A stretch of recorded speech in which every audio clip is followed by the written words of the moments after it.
Hello everyone. Today I got 3 more perfect horror books for this time of year. We got some that are more funny, but we also got some that are more very, very gross and bloody and chaotic. Let's put it that way. And also creepy as hell. All of these books are just, they give you the goosebumps. They're perfect for this time of year. And you'll want to pick up all 3. And before we get started, I want to remind you that I have horror books for sale. And good news, as I said, my books are now available on Amazon. There are links down below where you can purchase them directly, or you can go to the Zon and pick them up there for your Kindle. And my latest novella, Tales of Salvation, is available for pre-order on Amazon right now. It's coming out in just a few days on the 15th. So go check that out, and if it's something you want, you can pre-order it right there. And it's already got its first 5-star review on Goodreads, so I'm very happy about that also. And remember, I have a Patreon, and if you want to join that, you get free short horror stories from me every month. You get 5 free horror books from other authors every month, and all my books for free. So if you don't want to wait till the 15th, you can join my Patreon and just get Tales of Salvation along with all my previous books for free right there on the Patreon page. All right, let's get started. So the first book I want to talk about today actually came from one of my viewers, a recommendation in a comment. And I know sometimes people say, oh, YouTubers don't listen to their viewers, but I do. I'm always looking for good recommendations, and if I like it, of course, I'm going to put it on this channel. And this is one I recently read from a recommendation, and it's called Rotten Tommy by David Sodergren. And man, this thing is bloody, it is gory, it is very twisted. But here's the thing, when it comes to like, hardcore extreme horror with very detailed depictions of a lot of gory bloodshed, is that I'm more of a guy that likes that kind of thing in the context of a good story. Like you can write a book as sick and disgusting, as twisted as you want, but if it's gore just for the sake of gore, it's just not my personal favorite. Nothing wrong with it if you like it, and nothing wrong with those authors or anything like that. I'm just saying, as a personal preference, I like one that also has a really creepy story and a good narrative behind it. And this one here by David Sodergren, it did that while still maintaining that extreme nature and some really disgusting kills in here. And basically, it's about a woman. She just found out late in life, she's in her 40s, and she just found out late in life that she's autistic. She thought everybody lived the same way and had the same thoughts she did, and it was normal for all these years, and come to find out she's not. She's married to a man, and he's kind of a dick, as we'll find out, and you'll read about that. But they're renovating, 40 years ago, I should mention this, 40 years ago, this woman's mother went missing. Like, she didn't get killed as far as they know, but she just went missing, and they haven't heard from her in 40 years. And the home her and her husband live in now is her old childhood home.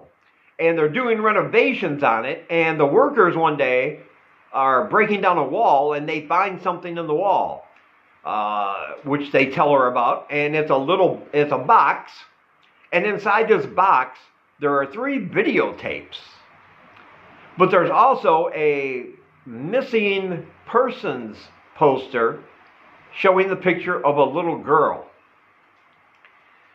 And she freaks out because she realizes that that little girl is her.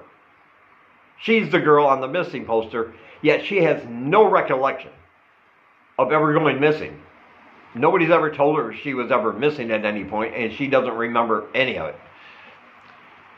And of course, her husband just thinks it might be a joke her parents left behind for them or something, because he's not very supportive of her, and you'll read all about why later in the book.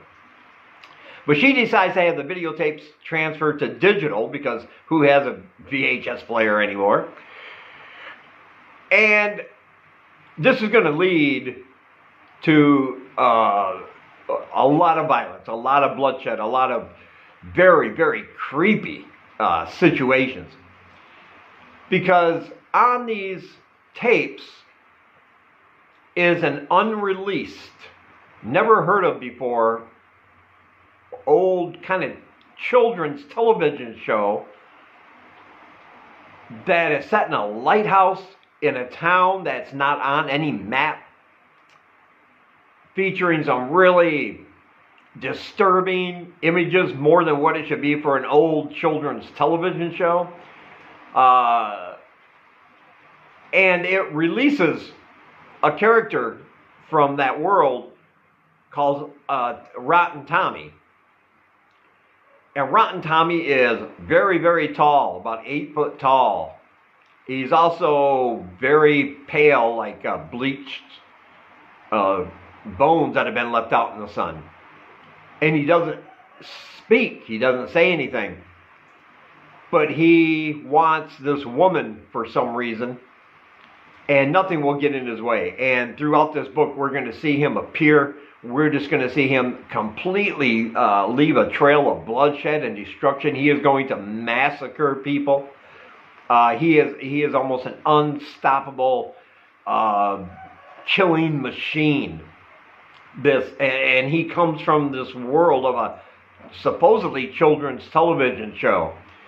And as the mystery deepens, and as more and more people are horrifically, brutally killed, and I mean, some of the kills in here are just, man, they will get you, trust me.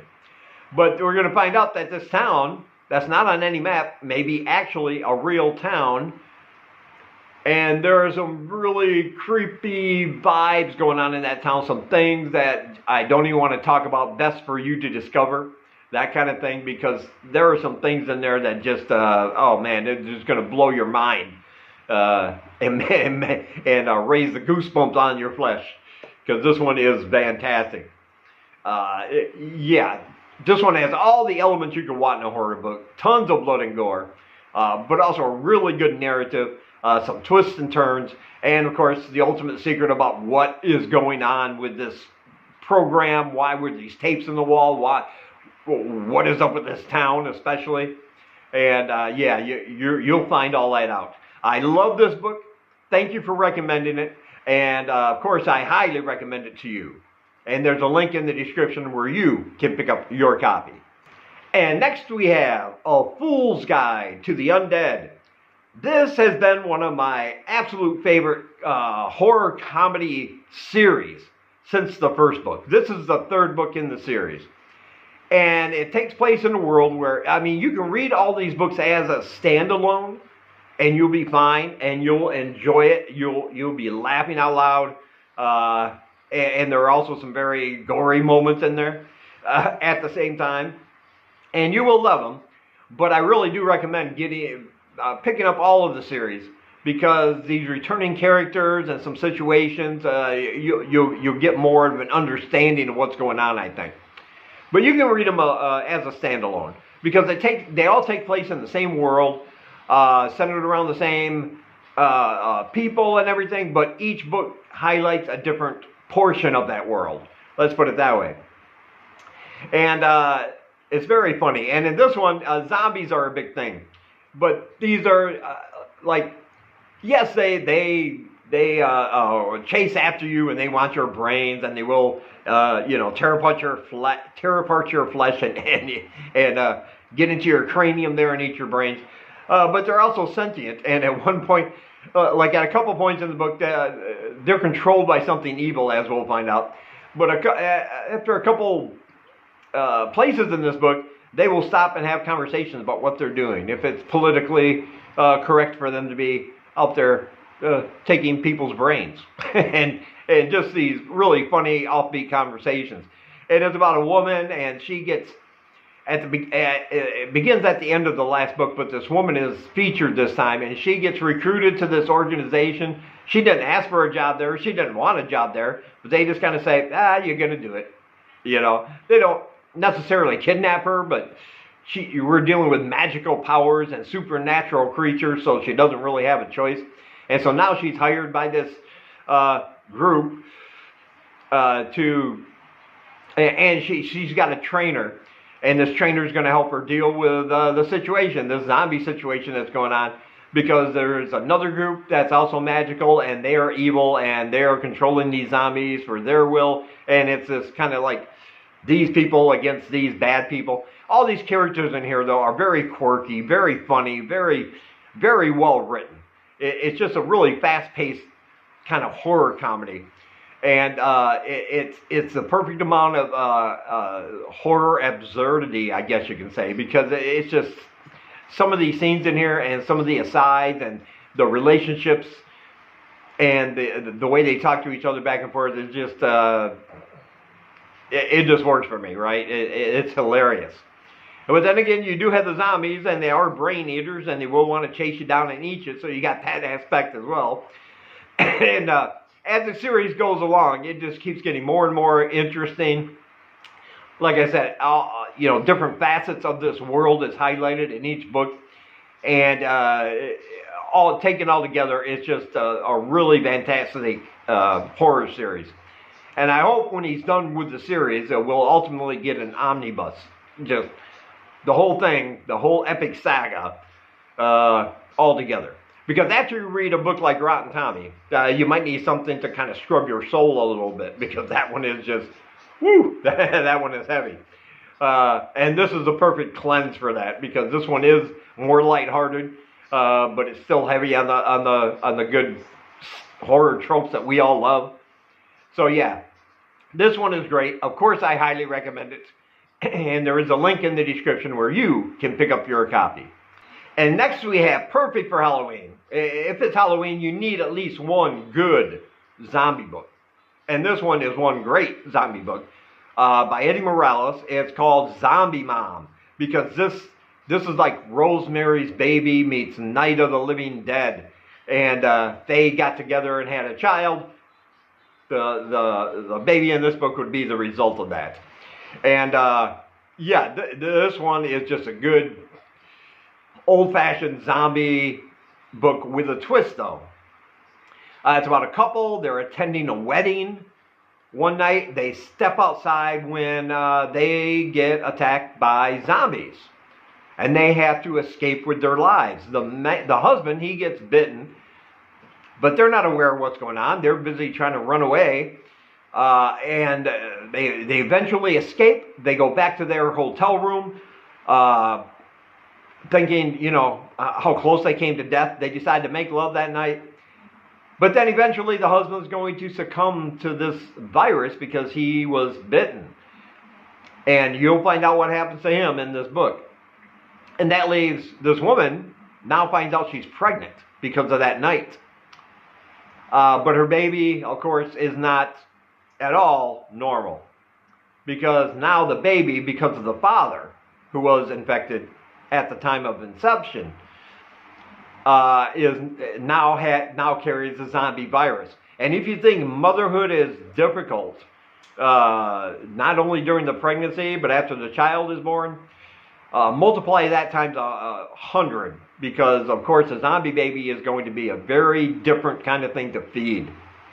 It wants certain things, and as the mother, she's committed to giving her baby whatever it needs to survive, no matter what she has to do to get it.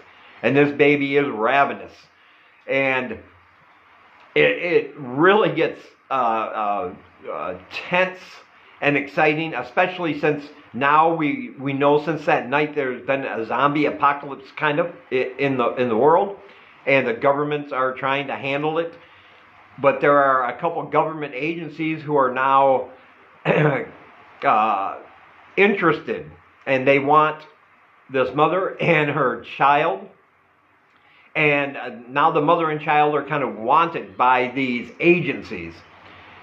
And so it becomes a matter of survival. And but like I said, this mother will do anything for the baby, even though it might be, half zombie. And yeah, things are going to break down. Things are going to get bloody. Things are going to get gory. And it's told in a very well-written, fast-paced narrative, which I really like. In a good zombie book, I think that's almost key, right? You want it to be fast-paced. You want to get to the good old flesh-ripping, brain-chewing parts, but you also want that narrative of the characters and their survival.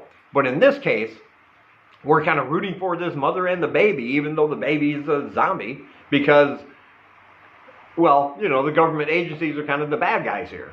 And they will show no mercy once they get a hold of this duo. But she's not going to let that happen, trust me. Yeah. Andy Morales, all of his books, he writes in that same frenetic, fast-paced style. He gets to the point while still giving us these great characters and great scenes to chew on. And like I said, this one's a perfect one for this time of year, and you definitely can't go wrong. I absolutely love this one. Of course, I highly recommend it, and there's a link in the description where you can pick up your copy. And as always, I want to say thank you for taking some of your time and spending it here with me. And until we meet again, keep reading spooky, my friends.